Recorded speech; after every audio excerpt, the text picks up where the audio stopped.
Yves Calvi, RTL Matin. 3 minutes pour comprendre. 7h17, 3 minutes pour comprendre la folie des objets connectés. Bonjour Nicolas Mourier.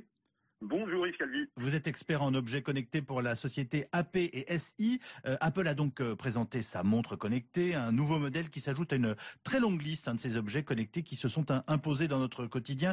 Il y a des chiffres tout à fait étonnants, on y reviendra dans quelques instants. D'une façon générale, ces objets s'adressent à quel type de public ? Tout le monde. C'est vraiment monsieur et madame tout le monde. On a dans un premier temps beaucoup de gens qui sont un peu des avant-gardistes, des geeks, qui apprécient particulièrement ces objets dès qu'ils sortent, à des prix souvent assez hauts. Oui. Ensuite, c'est censé s'adresser vraiment à tout le monde. Donc on est rentré dans un phénomène de société. On parle pas de gamins de 17 ans qui vivent devant leur ordinateur et qui sont ultra connectés partout, dans tous les sens, si je puis dire. Absolument pas.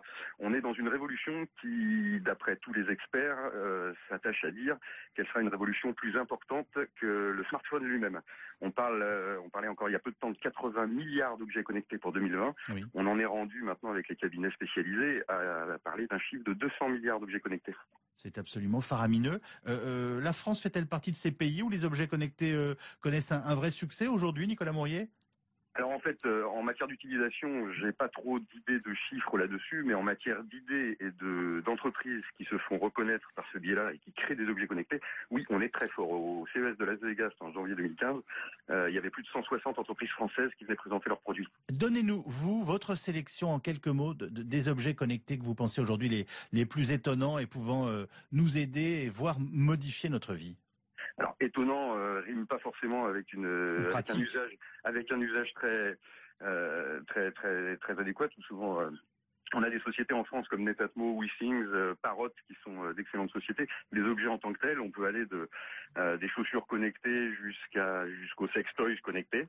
Il existe vraiment de tout. On voit de tout. Il y a bien sûr les lunettes connectées. Il y a les montres bien sûr qui sont en train de sortir, et puis avec l'annonce d'Apple d'hier et de l'Apple Watch, effectivement, ça risque de grandir franchement. Alors on parle de phénomènes notamment dans le domaine de la santé. Grâce à ces objets, on peut suivre en particulier son rythme cardiaque, son cycle du sommeil ou le suivi des calories absorbées, voire le nombre de pas.